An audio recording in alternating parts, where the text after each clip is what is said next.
1776년 조선의 심장부인 궁궐 한복판에서 서슬퍼런 복수의 칼날이 번뜩였다. 그 칼을 휘두른 이는 다름 아닌 갓 24의 젊은 군주 조선의 22대 왕 정조였다. 옥좌에 오른 지 불과 몇 달, 그의 첫 번째 목표는 놀랍게도 선왕이자 할아버지인 영조의 여인이었다.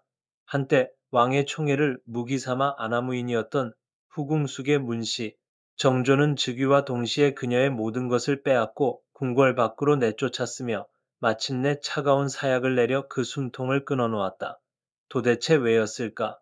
새로운 왕은 어째서 이토록 잔혹하고 신속하게 선왕의 후궁을 심판해야만 했을까? 그녀는 과연 어떤 죄를 지었기에 한 나라의 군주가 24년을 기다린 분노의 표적이 되었던 것일까? 이 이야기는 단순한 궁중 암투가 아니다. 한 소년의 핏물 어린 트라우마가 한 나라의 역사를 어떻게 바꾸어 놓았는지, 그리고 권력의 정점에서 가장 비참한 나락으로 떨어진 한 여인의 욕망과 파멸을 통해 조선 왕실의 가장 어둡고 깊은 비밀을 파헤치는 처절한 기록이다. 모든 비극의 씨앗은 지금으로부터 약 250년 전 1751년 시리도록 추운 겨울날에 잉태되었다. 그해 11월 창경궁에는 깊은 슬픔이 내려앉았다. 영조의 맏아들이자 요절한 효장세자의 부인 현빈조 씨가 젊은 나이에 세상을 떠난 것이다.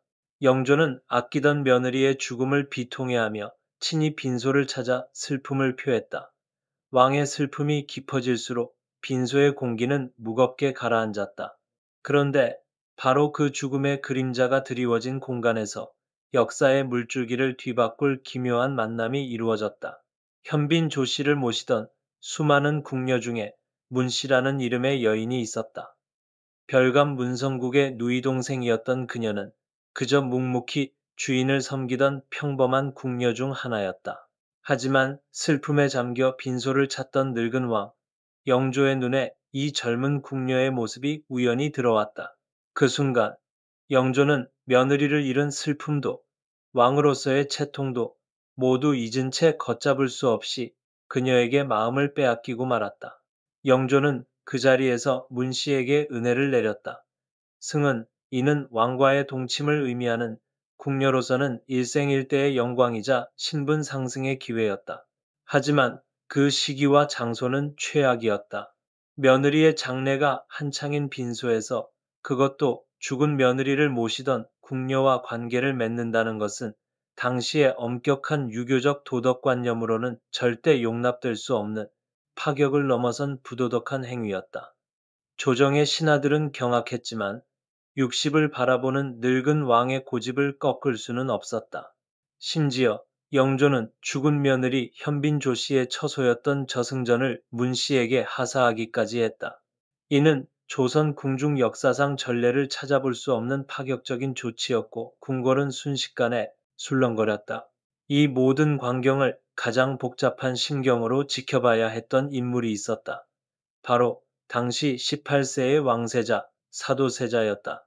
어린 시절 형 효장세자가 죽은 뒤 자신이 세자로 책봉되었는데 이제는 아버지가 형수의 상중에 그를 모시던 궁녀와 정을 통하는 모습을 목도해야 했다. 아버지에 대한 존경심에 처음으로 균열이 가는 순간이었다. 사도세자에게 문 씨의 등장은 단순한 새 후궁의 입궁이 아니었다. 그것은 아버지 영조라는 거대한 산이 흔들리는 것을 본 충격이자 앞으로 닥쳐올 거대한 비극의 서막을 알리는 불길한 신호탄이었다. 1753년 2월 문 씨는 마침내 정사품 소원에 정식으로 책봉되었다. 이때에도 잡음은 끊이지 않았다. 영조가 승지에게 후궁 책봉 교지에 국세인 어보를 찍으라고 명했으나 승지 윤광이는 부당한 명령을 받들 수 없다며 목숨을 걸고 거부했다. 분노한 영조가 다른 승지를 시켜 억지로 어보를 찍게 하고 나서야 책봉 절차는 마무리될 수 있었다. 이는 왕명을 목숨처럼 여기는 승정원의 승지조차 문 씨의 후궁 책봉이 얼마나 부당하다고 여겼는지를 보여주는 상징적인 사건이었다. 하지만 조정의 싸늘한 시선에도 불구하고 문 씨에 대한 영조의 총애는 식을 줄 몰랐다. 그녀는 1753년 3월에 화룡옹주를, 1754년 5월에는 화기룡주를 연이어 낳으며 영조의 사랑을 독차지했다. 환갑이 다 된 나이에 연이어 예쁜 딸들을 얻은 영조는 문씨를 더욱 아끼고 총애했다. 왕의 사랑이라는 가장 강력한 무기를 손에 쥔 문씨는 서서히 숨겨왔던 발톱을 드러내기 시작했다. 그녀의 야망은 단순히 후궁의 자리에 만족하는 것이 아니었다. 그녀는 오빠 문성국과 함께 궁중 정치의 가장 깊숙한 곳으로 손을 뻗었다. 해경궁 홍씨가 피눈물로 쓴 기록 한중록에 따르면 문성국의 직책이었던 별감은 궁궐 내부의 정보를 은밀하게 다루는 직책으로 그는 동궁전의 다른 별감들을 매수하여 세자의 일거수일투족을 감시하는 거대한 정보망을 구축했다. 오늘 세자께서 누구를 만났다. 어떤 불평을 늘어놓았다. 사소한 실수가 있었다. 등 동궁전에서 일어나는 모든 크고 작은 일들은 실시간으로 문성국을 거쳐 문 씨의 귀로 흘러들어갔고 문 씨는 이렇게 수집한 정보를 교묘하게 각색하고 과장하여 영조에게 고스란히 일러바쳤다. 그녀의 혀끝에서 사소한 푸념은 왕에 대한 불만으로 작은 실수는 세자의 자질 부족으로 둔갑했다. 한중록은 당시의 절망적인 상황을 이렇게 기록한다. 영조께서는 본래 모르실 때에도 아들을 의심하셨는데 날마다 문씨에게 나쁜 말을 들으시니 불쾌하신 마음에 부자 사이는 갈수록 멀어지기만 했다. 해경궁 홍씨는 문씨 남매를 요녀 연희와 간적 겐조이라 칭했다. 요녀는 나라를 홀려 어지럽히는 여우 같은 요물이라는 뜻이며 간적은 간사한 역적을 의미한다. 남편이 죽어가는 과정을 가장 가까이서 지켜봐야 했던 세자빈의 입에서 나온 그야말로 절규에 가까운 표현이었다. 문씨의 모함은 시간이 갈수록 더욱 대담하고 악랄해졌다.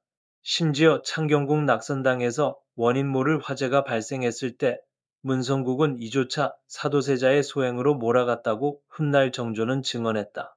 아무런 잘못 없이 아비에게 역모를 의심받은 사도세자는 극심한 정신적 고통에 시달렸고 절망한 나머지 저승전 앞들 우물에 몸을 던져 스스로 목숨을 끊으려 하기까지 했다. 문 씨의 야욕은 여기서 그치지 않았다.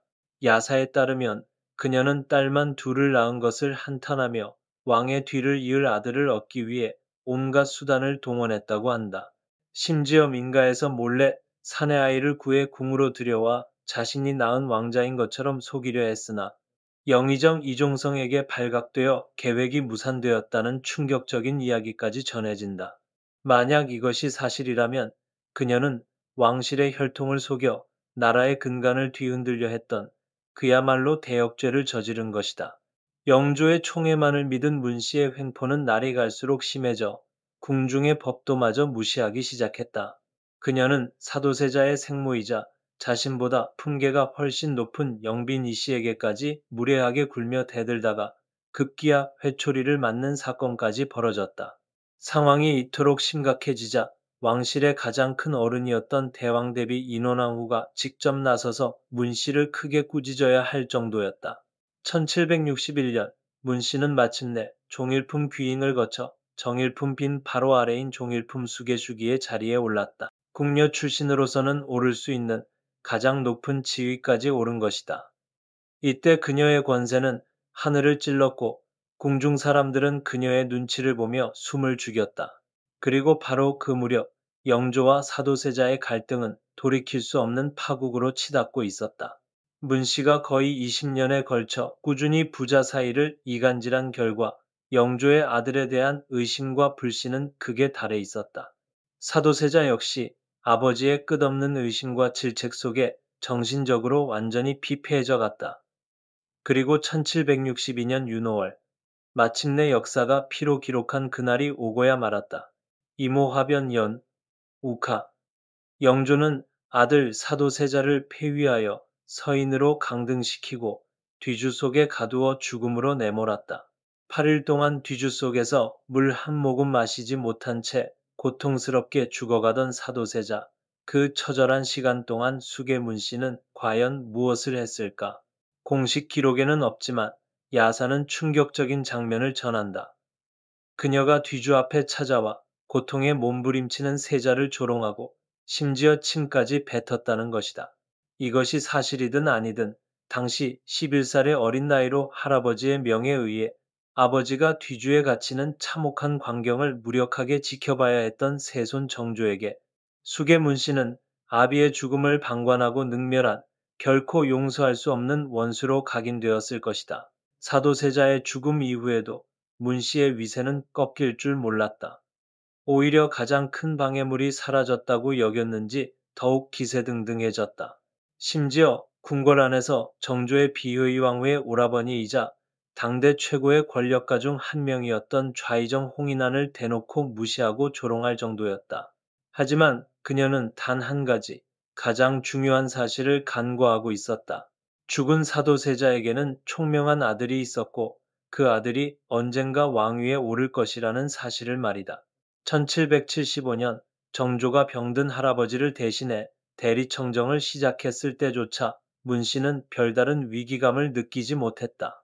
영조가 살아있는 한 자신의 지위는 안전하다고 믿었던 것이다. 그러나 영원한 권력은 없었다. 1776년 3월 10일 52년간 조선을 통치했던 장수왕 영조가 마침내 세상을 떠났다. 그리고 바로 그날 24살의 젊은 왕 정조가 옥좌에 올랐다. 즉위식에서 정조는 신하들을 향해 이렇게 선언했다. 과인은 사도세자의 아들이다. 이는 단순한 선언이 아니었다. 아버지의 죽음과 관련된 모든 이들에게 보내는 서늘한 경고이자 피해 복수를 예고하는 선전포고였다. 정조의 칼날은 한치의 망설임도 없이 즉시 수계문 씨를 겨눴다. 즉위한 지 불과 20일 만인 3월 30일 정조는 문 씨의 수계 자기를 박탈하고 모든 재산을 몰수한 뒤 그녀를 문연나라 칭하며 궁박사가로 내쫓았다. 동시에 그녀의 오빠 문성국은 노비로 어머니는 제주도 관노로 삼으라는 명령을 내렸다.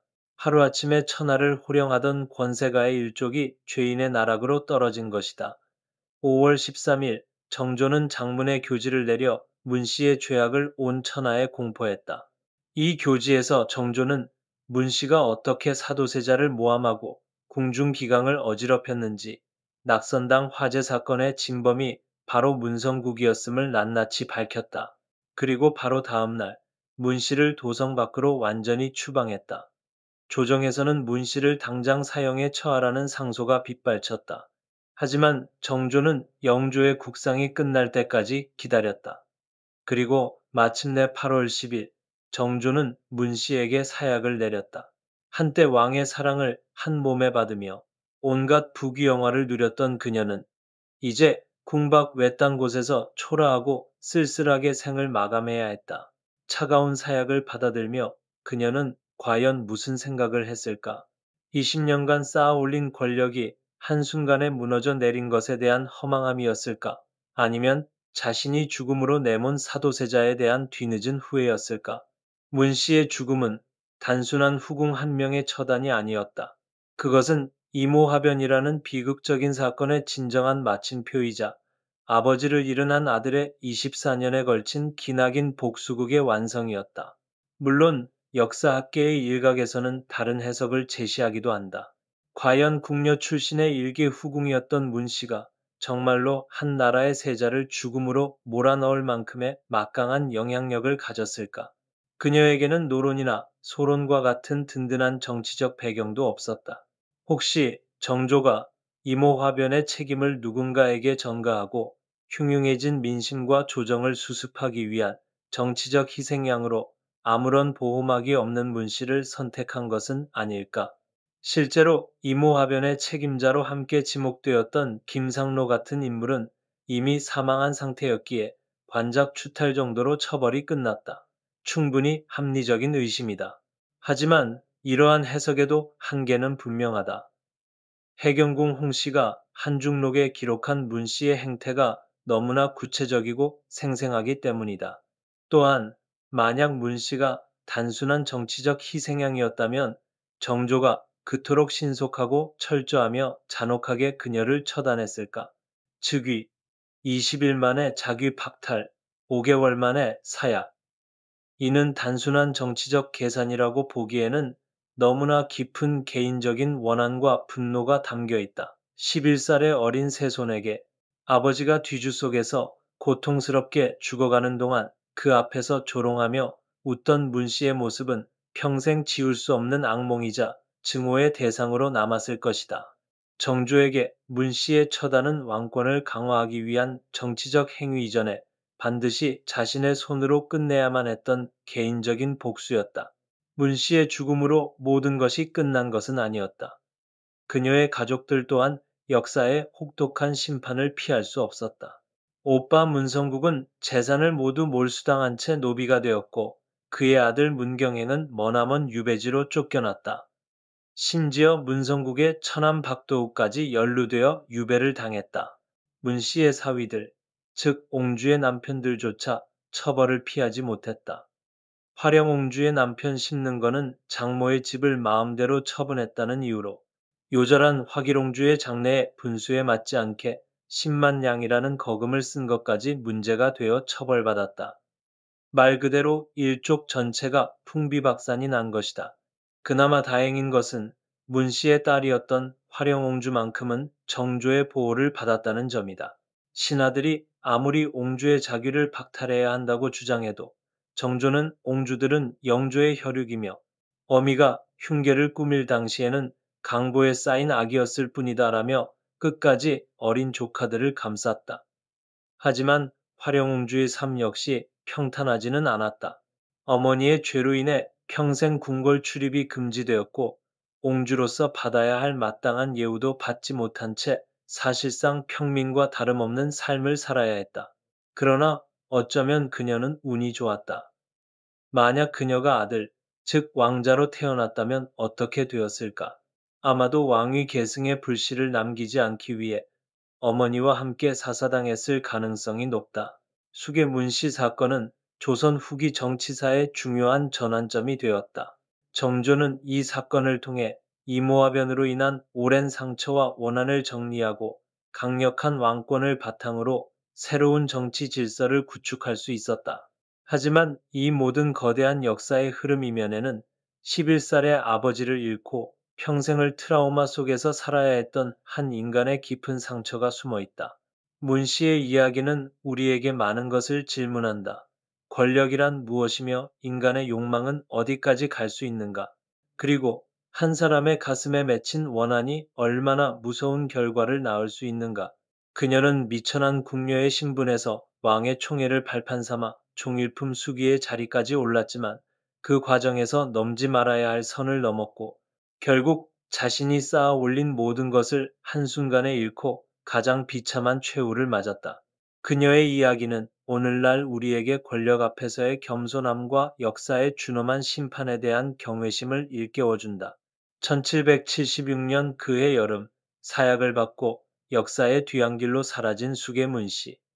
그녀는 조선 역사상 가장 유명한 악녀 중 한 명으로 기록되었지만 그녀의 삶은 동시에 당파 싸움과 음모가 끊이지 않았던 조선 후기라는 시대가 낳은 비극적인 산물이기도 했다. 역사는 반복된다고 한다. 문 씨와 같은 인물, 그리고 정조와 같은 복수는 어느 시대에나 나타날 수 있다. 중요한 것은 우리가 이 비극적인 역사로부터 지혜를 얻어 같은 실수를 반복하지 않는 것이다.